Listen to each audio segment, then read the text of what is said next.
खूबसूरत नई अंधेरे में हल्की सुनहरी रोशनी में ड्राइंग रूम में रखी उस बड़ी सी डाइनिंग टेबल के गिर्द चारों अतराफ बड़ी खूबसूरत कुर्सियों पर बैठा हर कोई मज़ेदार डिनर से लुफ्तंदोज हो रहा था। किसी को ये कहने से कोई आर नहीं थी कि वो सब तारीफ बेझिझक कर रहे थे और उन्होंने करने में देर भी नहीं लगाई। हर डिश को टेस्ट करते वो तारीफी अंदाज में एक दूसरे को पेश करके सराह रहे थे। जी भर कर खाओ ये डिनर, फिर 2 साल बाद नसीब होगा। ये दाँत था जिससे आलम के दूर जाने का दुख भी था और अपनी कज़न की नसीब पर खुशी भी। ये वो 4 तारीख दीवारों में रहने वाली सारी दुनिया की खूबसूरती से आगाह होगी, पर ये काफ़ी हद तक वो एक बहादुर और मज़बूत बनेगी असावी तौर पर। बहरहाल सईद आलम के साथ सफ़र करना आसान तो नहीं था। मौत हैवान तो उसके ताक़ुब में होते थे, पर उन्हें यकीन था जब एक बड़े से देव के साये से वो अपनी ब्यूटी को बचा चुका था, तो अब उन्हें कोई परेशानी फ़िक्र नहीं थी। दाद की बात पर सब हंस पड़े। डिनर एक खूबसूरत पुरसुकून माहौल में किया गया था।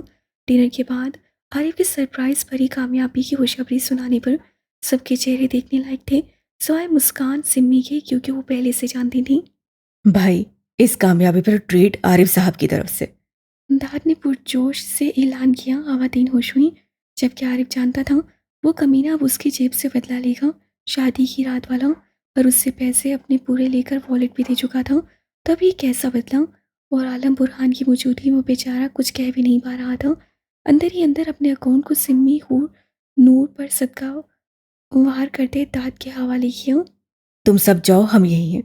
आलम के कहने पर सबके चेहरे उतरे, पर उन्होंने हुरूलैन के चेहरे की थकन से अंदाज़ा लगा लिया कि वो ऐसा क्यों कह रहा था। मैं तुम्हारे लिए आइसक्रीम लाऊंगी। मुस्कान ने उसके गाल चूमने की जुर्रत की, पर इससे पहले वो आलम के हसार में थी। तुम सब एंजॉय करना, मैं इसे आइसक्रीम खाने की इजाज़त नहीं देता। वो रूखे सर्द लहजे में गोया होता मुस्कान को दिल में ला कर रखा। अच्छा, तुम हमें खिला देना। बुरहान से उसका मायूस होना देखा नहीं गया। फौरन से पास आकर बोला। मुस्कान ने मुश्किन नज़रों से उनकी तरफ देखा, पर उन दोनों बाप बेटी की नज़रों में शरारत देखकर खुद कहका लगा उठी, आइसक्रीम तो वो मेरी खा कर ही जाएगी यहाँ से। वो गर्दन अकड़ा कर कहती, फेरी के गाल चूमकर आगे बढ़ी, आपके पास कोई अनुमान है इस पर? फेरी ने अब की सूरत हाल की तरफ इशारा करते बुरहान से तनसिया पूछा। हाँ, है ना, साइको औरत। वो कहका लगाकर कहता, फेरी को खिलखिलाने पर मजबूर कर क्यों। खबरदार बाबा, मेरी मामा के बारे में ऐसा कहा। वो मसनूई रूप से बोली। बुरहान कहका लगाया। तुम्हारी माँ को तो समझ गया, पर तुम्हें समझना नामुमकिन सा बन रहा है। उससे हंसते हुए कहा। फेरी खिलखिला उठी, जिस तरह दुनिया शोर नहीं फेरी है या नहीं, उसी तरह कभी मेरे मिजाज से शोर नहीं हो सकेगा माय डियर बाबा। वो सब कहका लगाते वहां से निकले। उन्हें अफसोस भी था कि वो साथ नहीं आ रहे, और एहसास भी था कि ओरोलैंड ने सच में आज काम किया था। घर का शायद इससे ही थकी हुई थी, और वो काम ये था कि उससे आलम के साथ खाना टेस्ट किया, और आखिर में प्याज लहसुन टमाटर और आलू मटर केचप की अजीबोगरीब बदजायका डिशेस आलम से नोश फरमाई, और उसकी तारीफ ने उसे खुशी से सरशार कर दिया, जिससे वो हवाओं में झूलने लगी। पर उसके बाद आलम ने डायरेक्ट ब्रश किया और उससे अपने पेट की ज्यादती का बदला कुछ शिद्दत भरी जसारतों से लिया। बहरहाल एन उससे अनजान थी, वो समझ रही थी कि ये प्यार उसे आज पहली बार अच्छा खाना बनाने की होश मिल रहा है, और वो शर्माई शर्माई सी थी। बेतहाशा तारीफों को एन के मुंह से अपने डिश की सुनते सबने मुतजस्सिस होकर एन से फरमाइश की कि हमें भी चखाओ, पर यहाँ आलम की पोसेसिवनेस से उन्हें बचा लिया, या एन को शर्मिंदा होने से कि सारी आलम ने ख़त्म कर ली थी और एन को खुद चखने नहीं दी।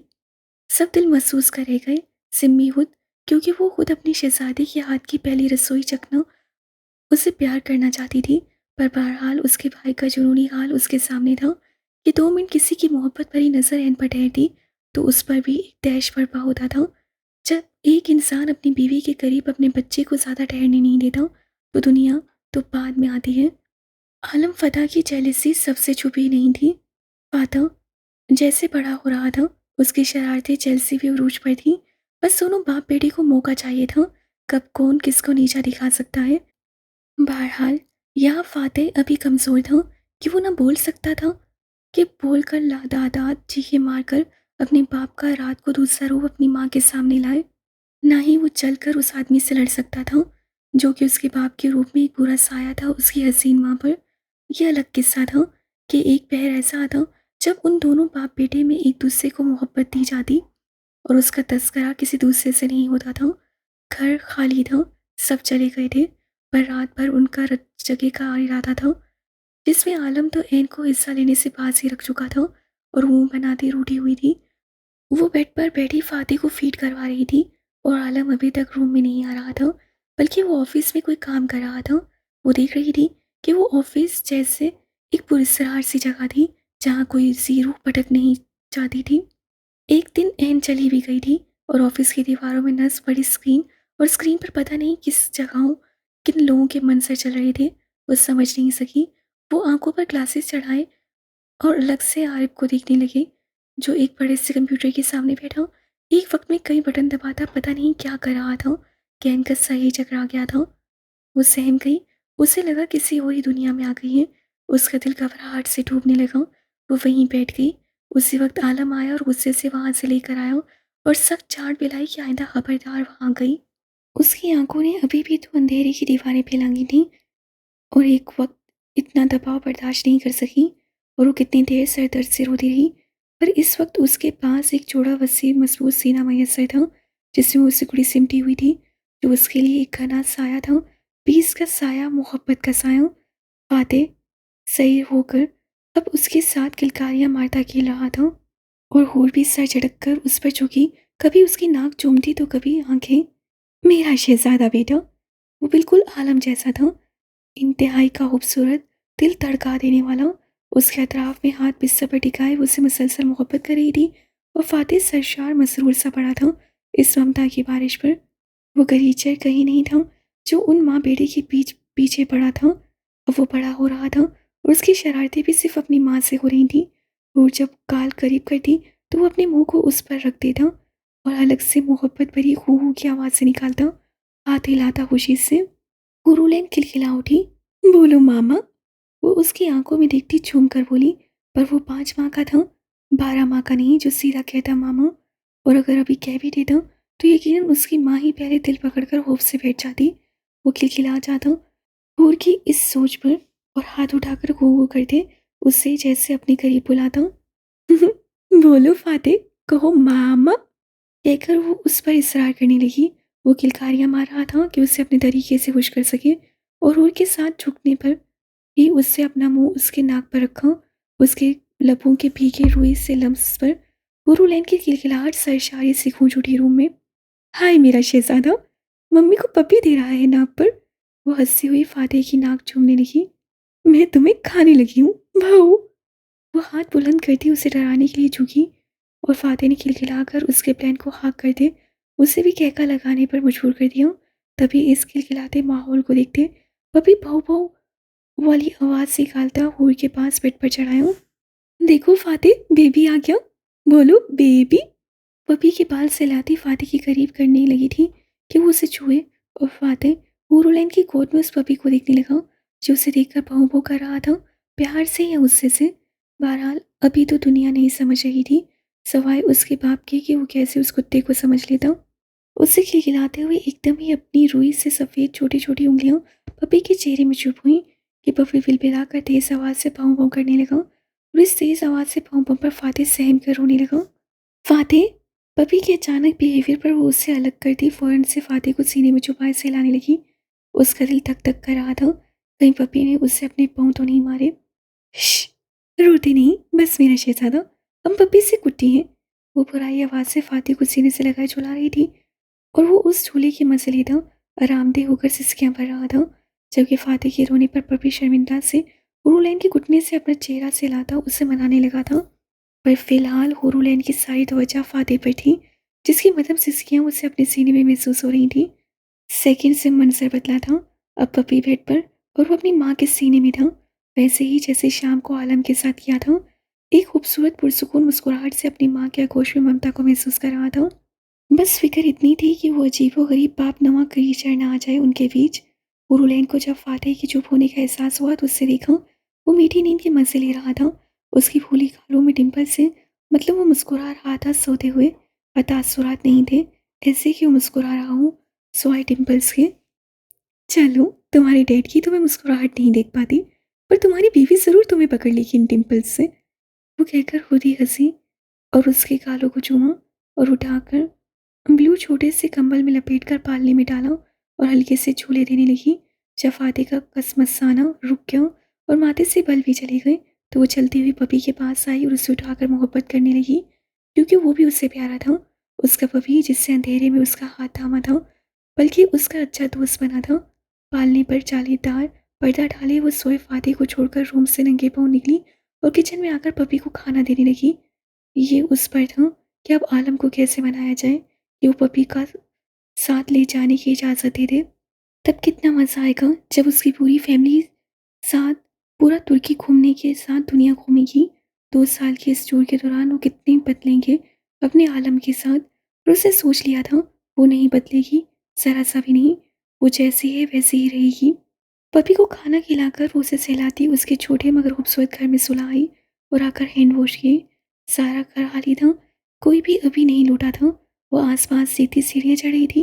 आंखों में रोशनी आने पर उसे इस घर के बारे में कितनी मालूमात मिली थी, कितनी ही मुख्तलिफ जगहों से निकलती उसकी सुरंगें हैं। तहखाना, खुफिया, बड़े स्टोर रूम से, लातादाद रूम से वो इस घर के शहर में जकड़ी हुई थी कि उसे पीछे आहट ही महसूस नहीं हुई। महान खामोश घर में उसकी चीख बुलंद हुई जब पीछे से आलम ने उसे बाहों में उठा लिया था। किन सोचों में हो? उसके गाल से लाकर वो बोला।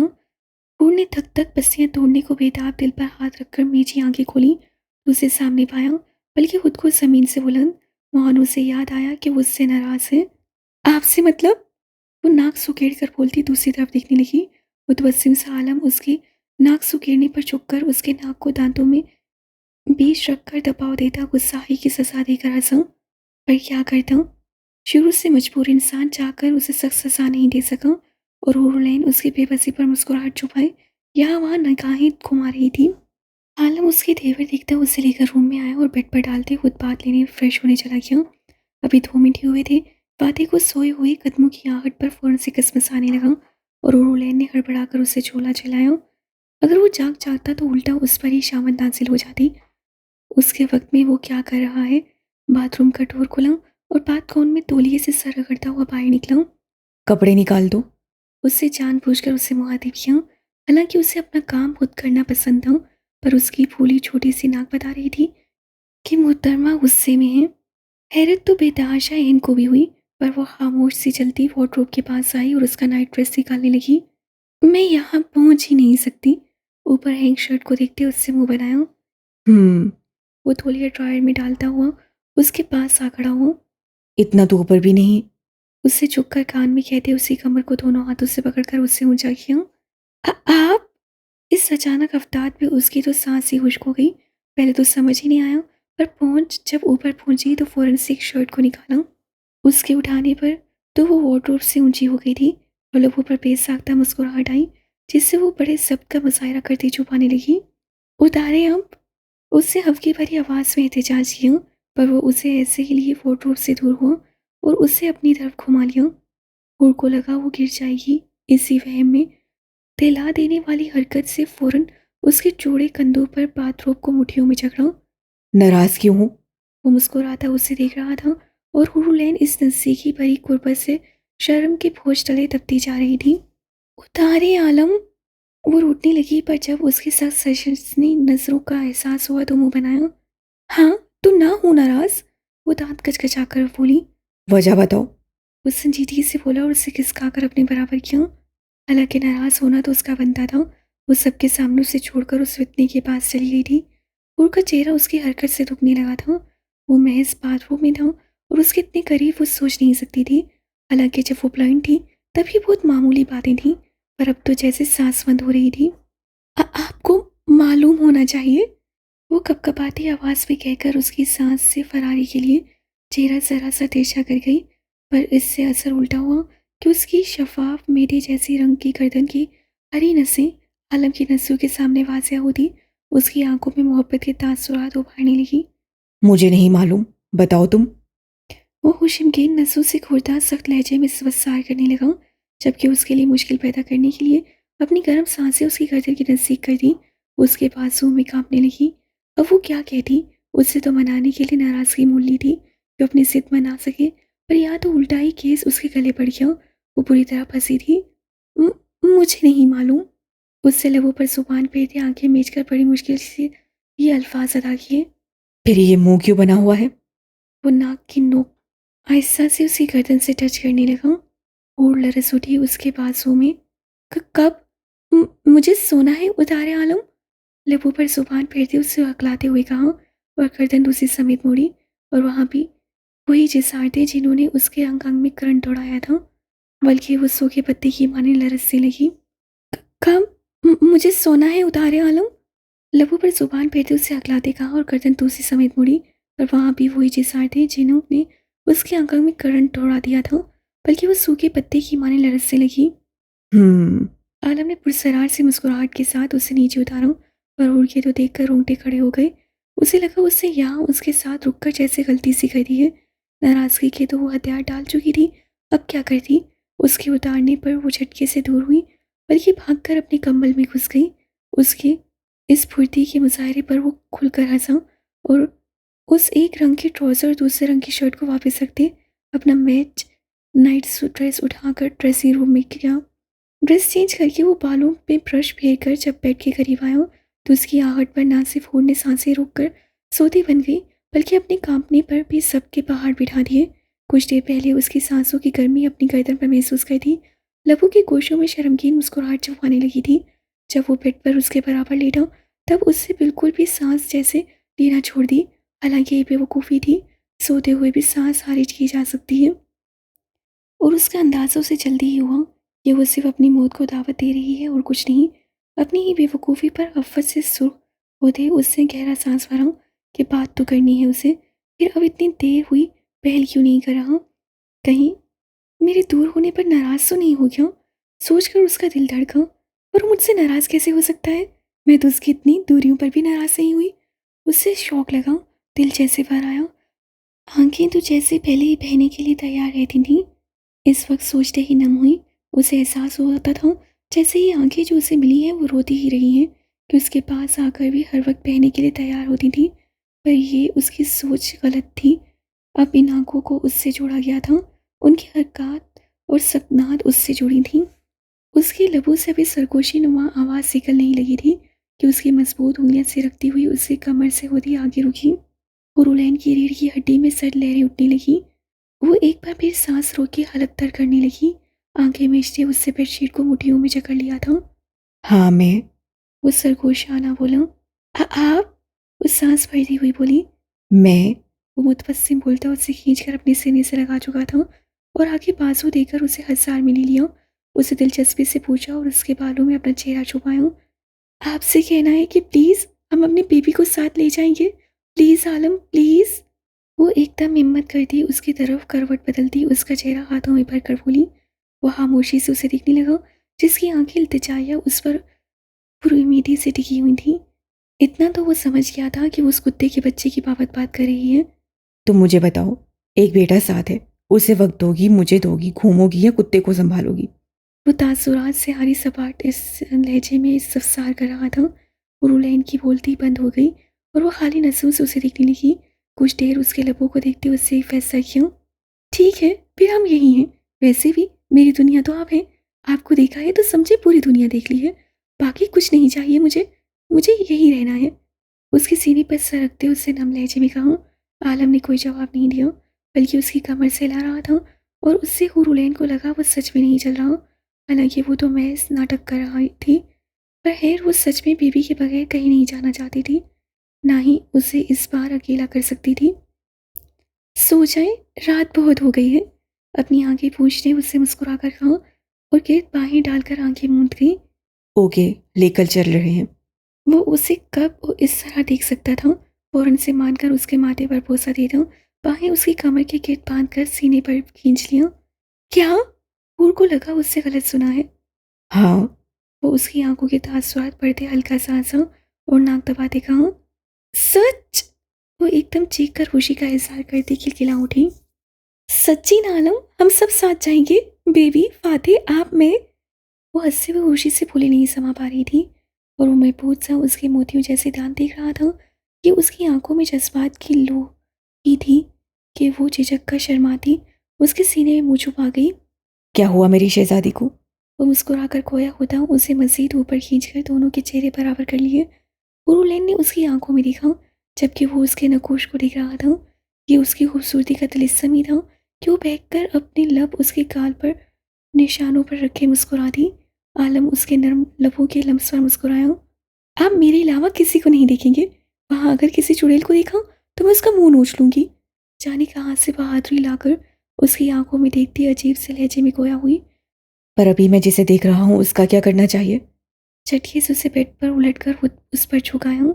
एक लम्हा माइस लम्हे के लिए उसे सहम कर सांसें रोकी, दूसरे ही लम्हे मुस्कुराई। उसकी आंखों में उसे अपना ही तो अक्स दिख रहा था जो वो चाहती थी। वो आपकी है, कुछ भी करे। उससे हंसकर लाड से कहा और दोनों बाहें उसकी गर्दन में डाल दी। सोच लो। वो उसके अंदाज पर महसूस हुआ। लबों पर दिलकश मुस्कुराहट ने बसेरा करना शुरू किया। सोचना क्या, वो बुदू बोलती कुछ ज्यादा ही बहादुरी का मुजाहरा कर रही थी। हालांकि उसकी धक धक आलम को अपने कानों में सुनाई दे रही थी। जानती हो क्या कह रही हो? उससे झुककर कान में कहा और एक गहरा सांस उसकी खुशबुओं में भरा। वो कांप उठी। जानती हूँ, वो हंसी। फिर भी? उससे उकसाया। फिर भी? वो भी पीछे हटने के लिए तैयार नहीं थी। सर ऊंचा करके उसके कान में बोली। उसके चौड़े पहले मजबूत वजूद तले दबकी हुई थी। उसका भी कहना ही था कि खामोश फिजा में फाते की कसमसाने मदम सी रोने की आवाज़ से गूंजी। वो उसे बुलाने की कोशिश में था। वो उठ गया। पुरुलैन ने बुकलाकर उससे नीचे से निकलना चाहा। पर ये क्यों? हटे, उठ जाएगा, फिर आप ही नाराज होंगे। वो उससे कंधों को पकड़कर पीछे करने लगी, पर आलम ने भुपे मुस्कुराकर उसके पासों पकड़ते तकिए से लगा दिए। अपनी बातों पर गौर करो। वो झुककर महसूस होता बोला। क्या मतलब? वो बुकलाए हरासा नसों से देखने लगी। तुमने कहा था मेरी है, मैं कुछ भी कर लूँ, मेरी मर्जी। उसकी गाल से लाते वो उसके मुतगाइर चेहरे को देखने लगा। पर वो तो उससे कुछ कहने की कोशिश की। मुझे मुकरने वाले लोग पसंद नहीं। वो आंखों में देखता बावर करवाने लगा। वो रोलैन अपने ही बिछाए जाल में फंसी। मैंने बोला था, पर वो वक्त तो गुजर गया। उससे एक कोशिश की। आलम का दिल किया उसकी उड़ी रंगत पर कहका लगाए।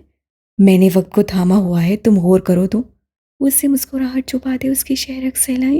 वो रुलैन की उसकी जिसारतों पर सांस भी करने लगी। फाते की रोने की आवाज़ें बुलंद होने लगी। एक तरफ उसकी गुर्बत से सांसें भी कर रही थी, तो दूसरी तरफ अपने बच्चे को रोते देखकर दिल घबरा रहा था। ये क्या कर दिया था? अपने पाँव पर आप कुल्हाड़ी चला दी थी कि ना बचने की एक जगह थी, ना फरार की। अगर आप मुझे फाते को यहाँ ला कर देंगे तो मैं आपको फिर से वही डिश बना कर खिलाऊंगी। कुछ सोचने के बाद उससे लालच दी। फाते की चीखें बदसतूर वही थी जो उसका दिल दिला रही थी। दोनों बाप बेटे के बीच वो पूरी तरह फंसी थी। उसी तवक्का हिलाफ फिजा में जानदार कहका लगा और वो शर्मिंदा सी हो गई। और ये खुशगवार कहका जब फातिहा के कानों में पड़ा, वो एकदम खामोश हुआ, साकित सा। वो क्रीचर उसकी माँ के पास था। ओह, तो इसलिए उसकी माँ उसकी आवाज़ों पर नहीं आ रही। मतलब यही था कि वो बाप नुमा क्रीचर के कब्जे में थी। एकदम वो अपनी तवानाई आजमाता पेट के बल हुआ। वो गूं की आवाज़ों से सर उठाकर देखने लगा था। पर जो ही काम था सर उठा था, पालने की दीवारें ऊपर पड़े पर्दे से उसे कुछ आग नजर आया। मुझे वो नहीं, पर फिलहाल यहाँ ये डिश चाहिए। उसके बालों की लट को कान में उड़सते उससे उसके निचले लब पर अंगूठा फेरा। वो शर्म से हया से सुर्ख अनार जैसी हो गई। पलकें भी उसकी फरमाइश पर झुक गईं। फिर आप उसे यहाँ ले आएंगे ताकि हम साथ बातें करें? कुछ झिझक कर धक धक करते दिल के साथ वो मान गई। अगर तुम राजी हो तो मुझे क्या तकलीफ हो सकती है? उससे नीचे कमर में बांसुर डालते उसे झटके से अपने समेत खींचकर सीने से लगाया। वो उसकी बंद आंखें देखता, उसके लरस से लब देखने लगा। उसकी पूरी आंखों में चमक सी पैदा हो रही थी। वो जान चुका था कि उसके शहर में पूरी तरह से कैद है, कि उसके पर उससे खुद अपने हाथों से काट दिए थे। अभी वो जरा झुककर उसके लरस से कांपते गुलाबी होंठों को छूने ही लगा था कि दफातन फिजा में बुलंद होती चीख से दोनों ने चूक कर पालने के समेत देखा। फातेह! कोई की दिल दहला देने वाली चीख गूंजी और आलम के पीछे हटते ही वो गिरती पड़ती बेड से उतरकर पास पालने की आई।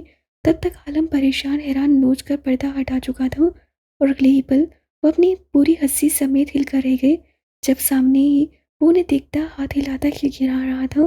बायक वक्त एहन आलम दोनों ने एक दूसरे को देखा। फितना। आलम ने दांत भींचे और हुरलैन खिलखिला उठी। मेरा फातेह है। वो हंसती हुई दोनों बाहों में उसे भर के पालने से निकालती सीने में भींच चुकी थी। पर उसके पीछे चलता तमाशा जहाँ गुस्से भरी नजरों से आलम उसकी बुरी आंखों में दिख रहा था, और वो डिम्पल्स की नुमाइश करता मुस्कुराती आंखों से उसे अंदर तक जलाकर भस्म कर चुका था।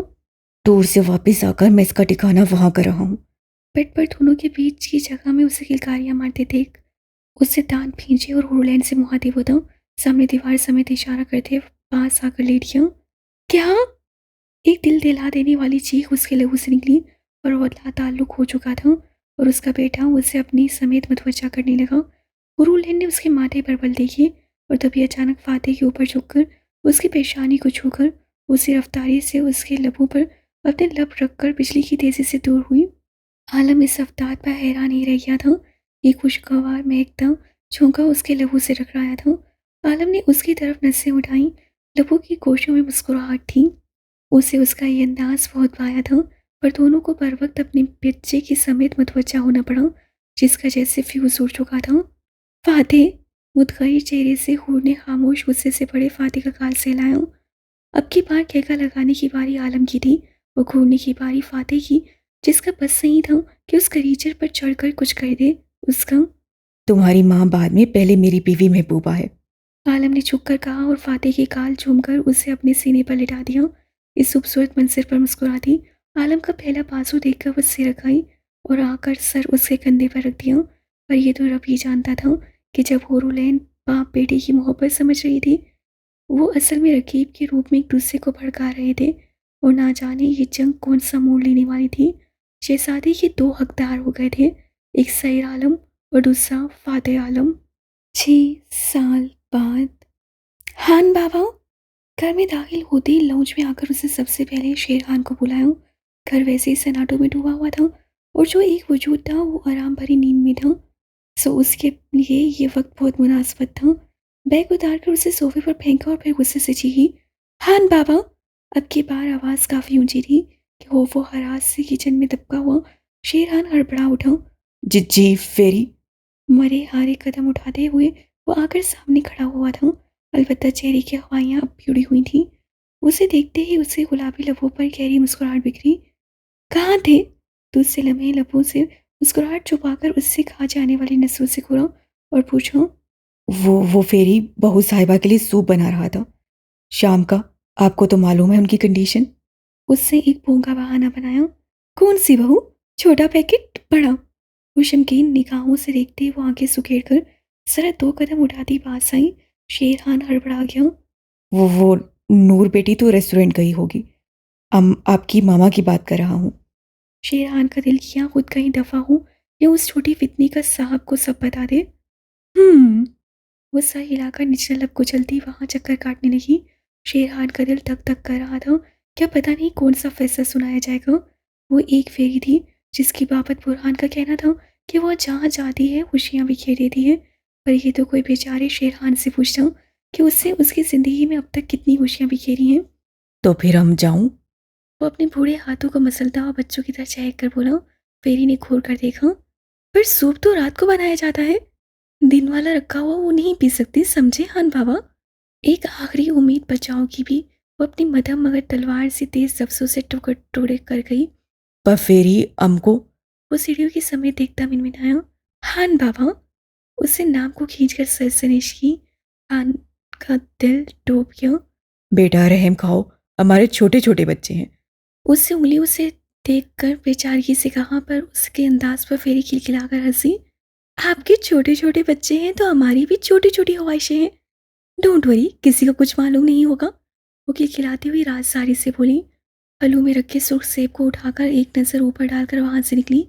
उसे जैसे अपनी पुष्प पर 2 आंखों की तपिश महसूस हो रही थी, और उस तपिश को वो अच्छी तरह वाकिफ थी, बल्कि अपनी कलाई में खड़ी को देखकर ठटक गई। अच्छा हान बाबा, वो कहाँ है?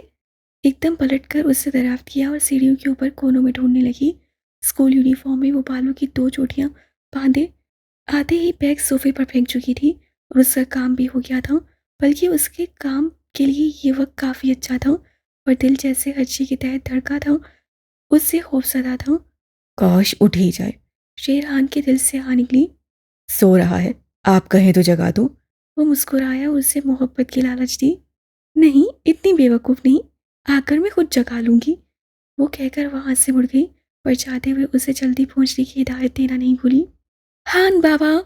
शेरहान जो अभी बेचारगी से कभी ऊपर सीढ़ियों की तरफ देखता, कभी गेट को, उस चीख-नुमा पुकार पर भुगला गया। आ रहा हूँ। वो आयतल कुर्सी का वर्ड शुरू करता भागता हुआ किचन में गया और कांपते हाथों से मतलूबा चीज सीकर रुमाल में पकड़ते हुए वो उसके पीछे भागा। उनके जाते ही वो रेलिंग की ओट में छुपा बैठा मुस्कुराता हुआ सामने आया। उससे सारा कुछ समझ आ गया था कि घर में फिर से क्या होने जा रहा है, और वो इतना छोटा भी नहीं था कि उसे चूसा ही समझ लिया जाए। मामा! उसे गुस्से से पुकारते फिर से गुलाबी हाथों की छोटी हथेलियों से दरवाज़ा पीटा। कुछ देर पहले की तरह जवाब निदारद अभी इतना बड़ा भी नहीं हुआ था कि खिड़की से कूदकर अंदर चला जाए और उसके भरे हुए पेट पर फैलकर सो सके। उसे अकेली नींद कहाँ आती थी। उससे वो नाम की माँ भी वाकिफ थी, फिर भी उसे बार बार उठाकर इस नाम की फेरी की रूम में फेंक आती कि वो उसके पेट पर लाते मारता है। क्या मैं लाते मारता हूँ? उससे अपनी छोटी टांगों को देखा। हरगिज़ नहीं, मेरे जैसे शरीफ अलवी खानदान में नहीं। उसकी गवाही तो उसके मामू गुज्जर अली भी देते हैं। उससे झुककर अपने छोटे गुलाबी हाथों से पाँव को छुआ। उसके झुकने पर उसके सुनहरे सिल्की बाल पेशानी पर बिखर गए और वो झुंझला कर सीधा होता फिर से दरवाज़ा खटखटाने लगा। मुझे नींद आ रही, मैं यहीं सो जाऊंगा। उसे दरवाजे पर लाते मारने लगा, पर उसी समेत वजूद गहरी नींद में था। उसी कमज़ोर लातों की आवाज़ पर कहाँ उठ सकता था। उससे इटालियन लैंग्वेज का भी इस्तेमाल कर लिया था, जिससे उसकी माँ जल्दी राज़ी हो जाती थी, पर आज तो कोई आसार ही नहीं थे। हकीकत यही थी कि उसे वही करना चाहिए जो वो सोच रहा था। उसकी आखिरी पुकार पर भी वो नाम की माँ होश में नहीं आई। वो गुस्से से सुर्ख चेहरे के साथ चलता हुआ सीढ़ियों के पास आया, पर सीढ़ियाँ भी काफ़ी तादाद में ज़्यादा थी। उसे उतरते वक्त लग जाता, उनका तो कुछ नहीं होता, उसका ही टाइम वेस्ट होता। उसे मिन्नत करके उठाने का प्लान कैंसिल था। वो छोटे कदम भरकर रेलिंग के पास आया और उसे पकड़ते हुए घोड़ों की तरह उस पे चढ़ा। पेट उससे टिकाकर वो खिलखिलाता हुआ रेंगता हुआ सीधा आखिरी सीढ़ी तक अपनी मंजिल पर पहुंचा। इस वक्त अगर उस तरह इस 5 साल के बच्चे को शेरहान देखता तो उसे ज़रूर हार्ट अटैक आ जाना था। आगे वो भागता हुआ जा रहा था, उनके पीछे ही। उससे बड़ा सा स्टूल सेट किया और शेरहान के आते ही उसे उस पर खड़ा रहने का इशारा दिया। फेरी सोच लो, हमको कुछ हुआ तो आपको जेल हो जाएगा, बड़ा वाला। उससे आखिरी कोशिश की और कब से आखिरी कोशिश ही तो कर रहा था। बेचारा शेरहान, आप वहां जाकर खड़े हो रहे हो, या मैं कहूँ बाबा से कि आपने उनकी गन चोरी की है? वो मुझसे गुस्से से चीखी। पर फेरी, हमको तो आपने कहा था चोरी करने के लिए। वो हैरत ज़दा मिनमिनाया। क्या सबूत है आपके पास कि मैंने आपको कहा? वो कमर पर हाथ रख कर अबरू उठाती बोली। शेरहान गड़बड़ा गया। हाँ, ये तो सच था, उसके पास कोई सबूत नहीं थे, और पुलिस सबूत मांगती थी। फिर तो सारी बात थी, वो भी एक बड़े ऑफिसर था, सबूत तो मांगता ही ना। जल्दी करो, पकड़ो इसे और जाओ चढ़ो ऊपर, इसे मुझे दो। उसके हाथ से गन छीनकर से पकड़ाया। देखो ना, बस एक बार जीत जाऊं, फिर उस फितने को कान में हलक फाड़ कर बताऊंगी कि मुझे निशाना लगाना आता है। वो अपनी रूह में दांत कचकचाए बोली। तो फेरी, आप उससे क्यों बात करती हैं? आप मिकाल बाबा से बात किया करें। उसे समझाने की कोशिश की। नहीं बाबा, खान बाबा, उस फितने को दिखाना जरूरी है कि फेरी सब कुछ कर सकती है, सिर्फ उड़ना नहीं। उससे पक्के असम से कहा। खान बाबा ने हैरत से उससे पीछे देखा कि कहीं ये सचमुच में तो फेरी नहीं। क्या देख रहे हैं? फेरी ने घूर कर पूछा और अप्रोच खाया। आपके पर ढूंढ रहा हूँ। वो मासूमियत से बोला। फेरी के परों पर जैसे किसी ने तेजाब डाल दिया हो। वो फितना भी तो यही कहता था कि फेरी के रूप में चलती फिरती चुड़ैल। हान बाबा जाए। वो जी ही हान बाबा हड़बड़ा कर भागा, जबकि उसका दिल उससे भी फुल स्पीड की रफ्तार से भाग रहा था। उस फितने को बताना है मैं कम नहीं हूँ। जाने चूजा मेरे हाथों में खेला हुआ चूहा खुद को सचमुच का फाते समझ बैठा है। वो चल बुनकर बड़बड़ा रही थी। वो 7 साल का था, पर उससे यूं बिहेव करता जैसे वो उसका बड़ा बाप हो। और फेरी को ये सोच सोच कर गुस्सा आता कि कल का रिंगता बच्चा आज उसे आंखें दिखा रहा है, और दूसरा बड़ा मकसद उसे 20 की टीम में काम भी तो करना था, मुस्तकबिल में जैसे उसकी माँ करती थी। उसे भी तो एक डेंजरस फेरी बनना है, वहशी को ख़त्म करने के लिए। उसे गुलाबी लबों पर खूबसूरत मुस्कुराहट बिखर गई थी सोचकर वो 9th क्लास की खूबसूरत नाजुक सी लड़की थी, और उसकी आंखों में ख्वाब सिर्फ यही था कि वो 20 की टीम का हिस्सा बने। पर वो अनजान थी कि उसके पीछे कितने हैवानों की आंखें टिकी होती हैं, उससे कितने हैवान चपटने के लिए हर वक्त झुलसते रहते। राह रोके खड़े होते हैं, पर वो दो मजबूत आसार में थी, एक लेडी बॉस और दूसरा पुलिस ऑफिसर बुरहान अलवी की बेटी, जिस तक पहुंचना मुमकिन नहीं नामुमकिन में से था। पर किस्मत का लिखा कौन जान सकता है कि उसकी ज़िंदगी में क्या लिखा है। क्या वो सच में पीस की टीम का हिस्सा बनेगी या अपने ही हाथों अपनी ज़िंदगी जानूम कर देगी।